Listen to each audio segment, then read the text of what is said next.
What up, guys? It's coming to you today with another one, another award.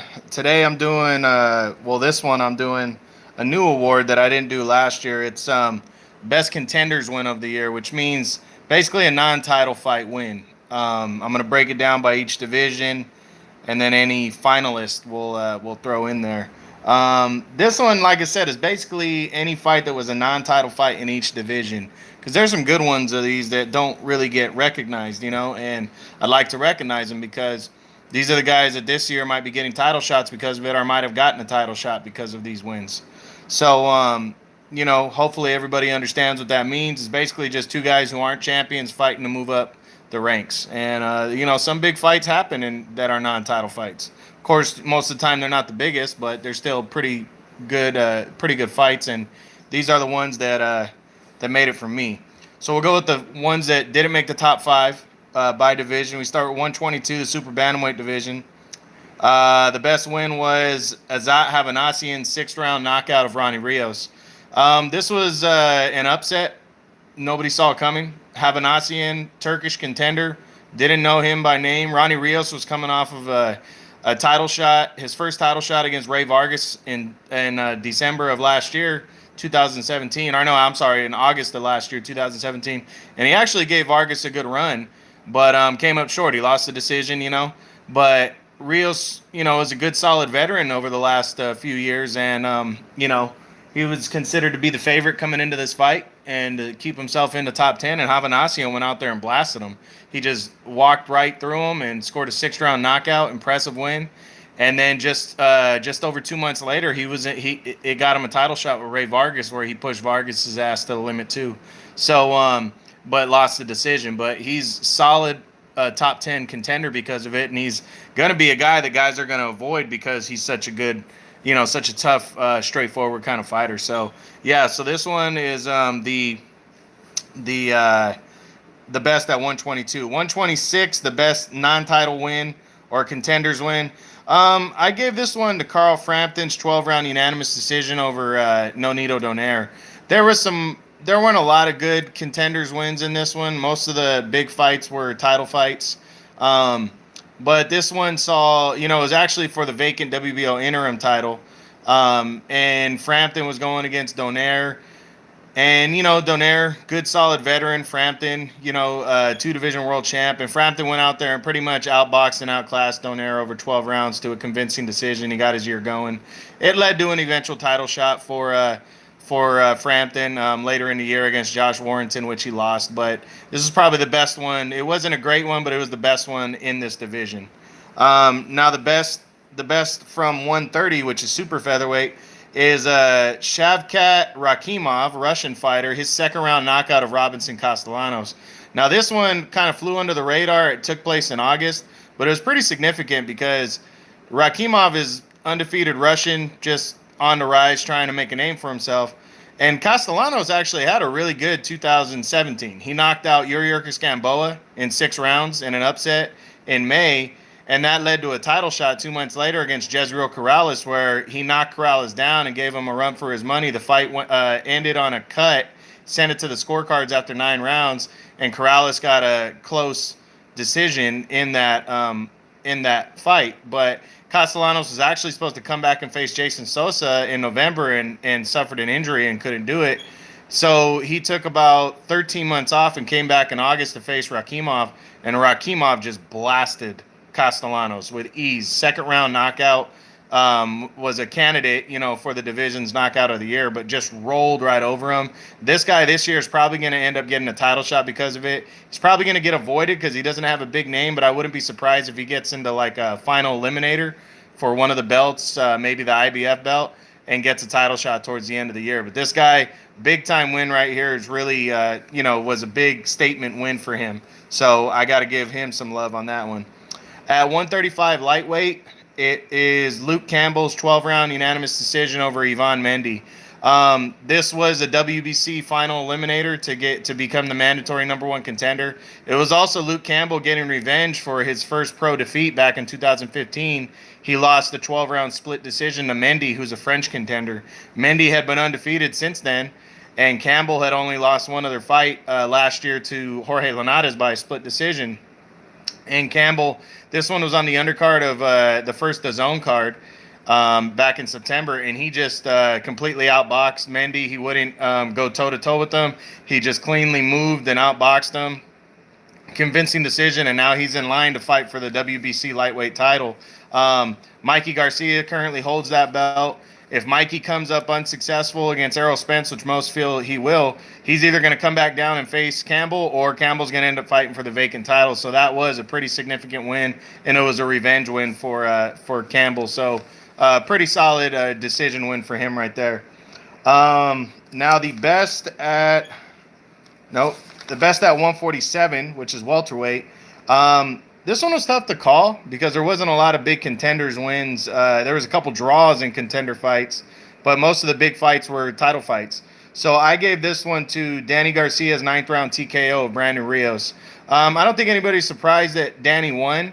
He was definitely the favorite going in, but Rios actually was giving him a run for his money. He was battling him, and it was a good fight, good action fight. But Danny caught him with an overhand right in the 9th round, put him down hard, and he just could not recover.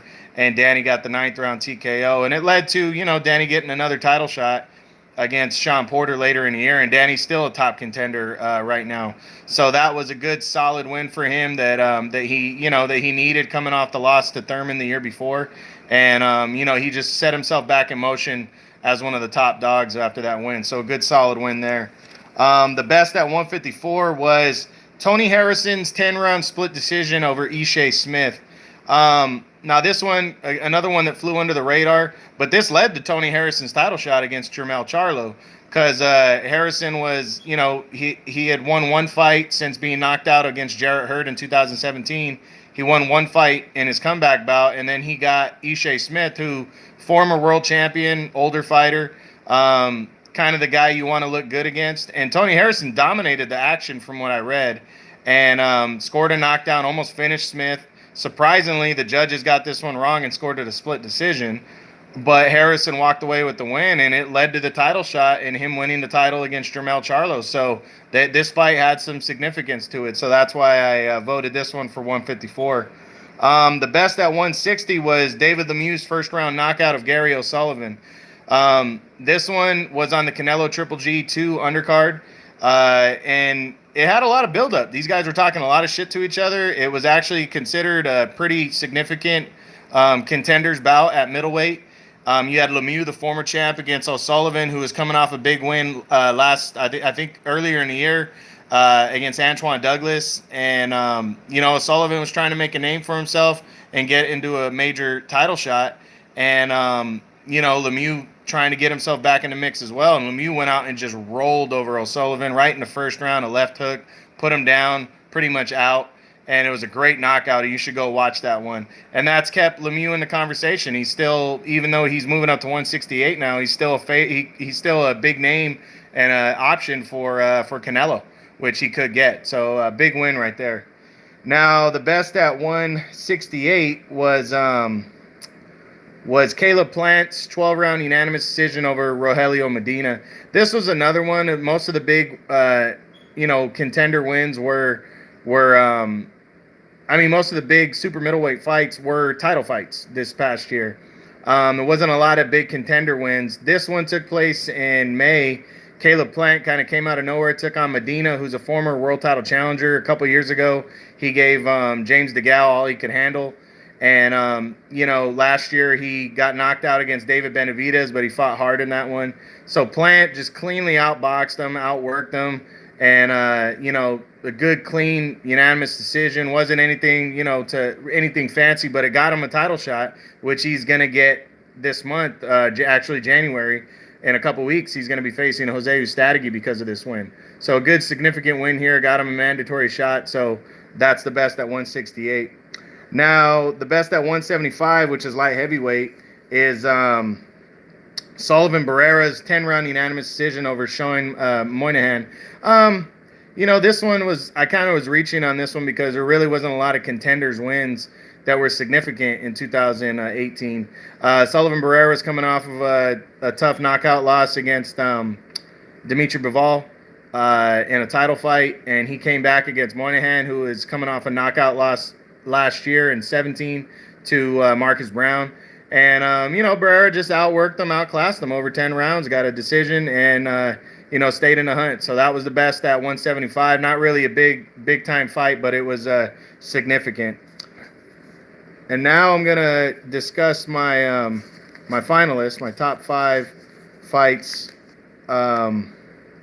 Non-title wins, contender wins. I'm going to discuss those now.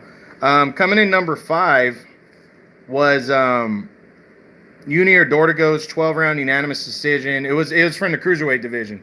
It was Junior Dortigo's 12-round unanimous decision over Mateusz Masternak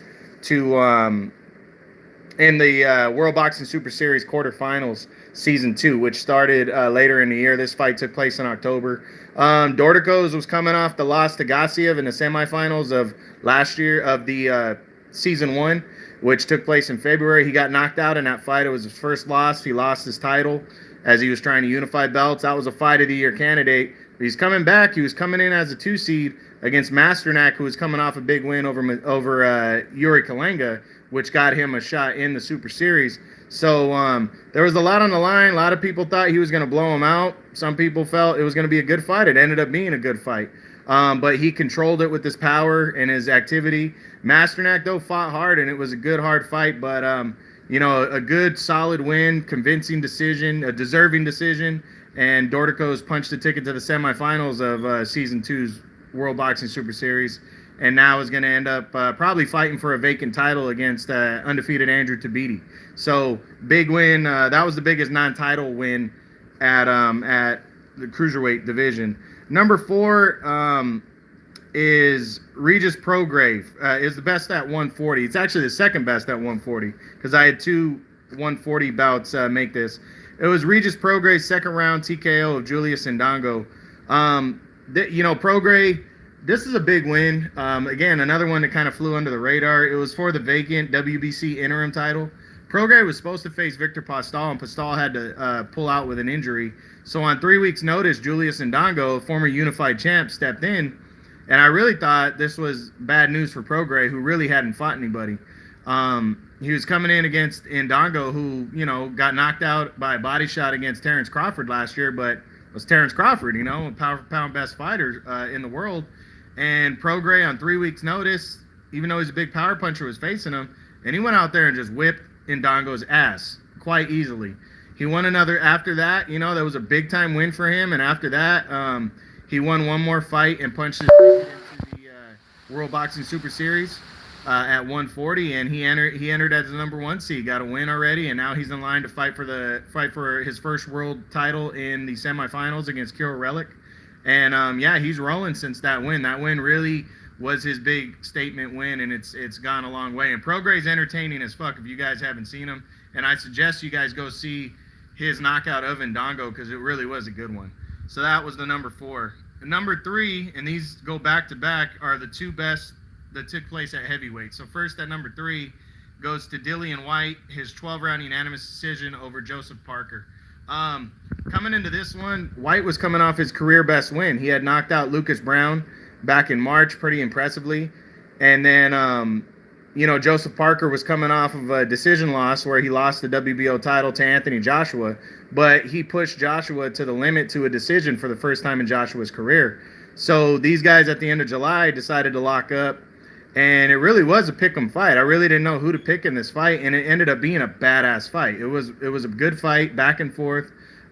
White seem to control the action, but late in the fight, Parker took over and put, actually in the 12th round, put White down, and White had to get up and make it to the final bell, which he did, and he escaped with a very close decision.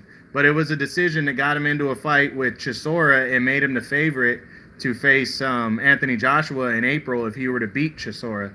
So that was a pretty significant win for Dillian White, and a good one because Parker was a legitimate good contender, and you should go back and watch that one. It was a good heavyweight fight right there. Finishing number 2 now is Dillian White's 11th round knockout of Derek Chisora. Dillian White wanted to fight one more time before a possible showdown with with Anthony Joshua. He didn't have to take this rematch with Chisora. So you really got to give White props for doing that, because he could have waited around for a shot at Anthony Joshua in April, and he said no, he wanted to fight again. Chisora wanted a rematch. He was coming off of an upset knockout over Carlos Takam, and this fight got lined up, and it ended up being a really good fight. I thought White was going to whip his ass, and that just didn't happen. They went toe-to-toe. It was a good fight, back and forth. And then the 11th round, he just threw a wicked left hook and knocked out Chisora, knocked him out cold. This was my knockout of the year. It was a really good win for Dillian White, and a good finish to his year, as he really had a fantastic 2018, putting himself on the map.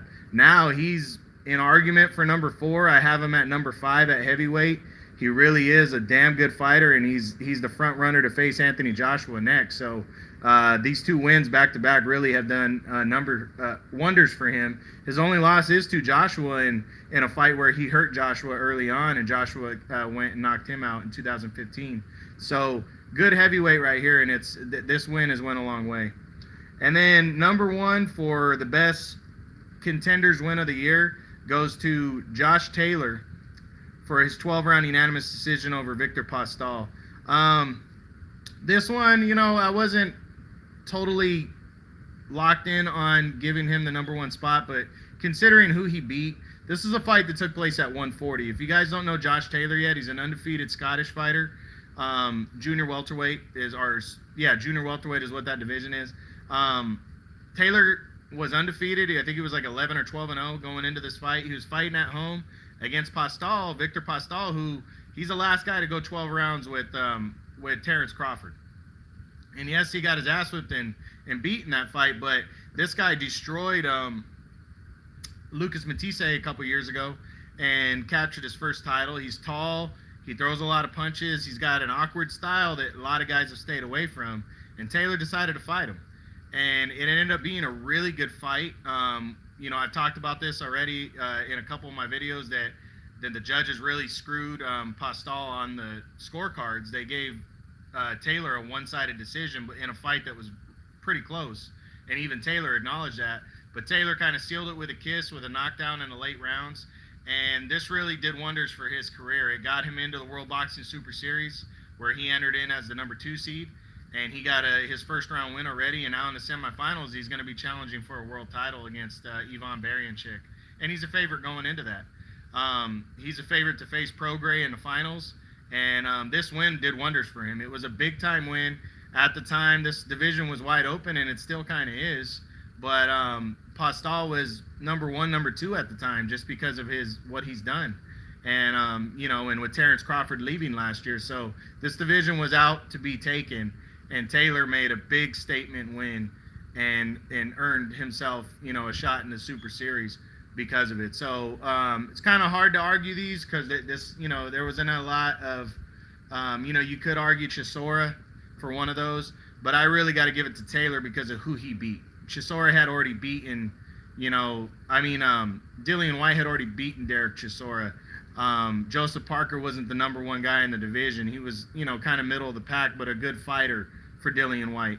But this guy was the top of the division, was Victor Pastal when he beat him. And, and this is a big-time win for Taylor. So that's it, guys. I hope you like this one. I'm going to come back on the next one. I'll be doing the best title defense of the year. Or I think I'm going to do the best title win of the year. So whoever won, and, got a big title win, either in a unification bout or just winning the title for his first time, I'm going to do that one next. So hope you enjoyed this, guys, and I will see you next time. All right, bye.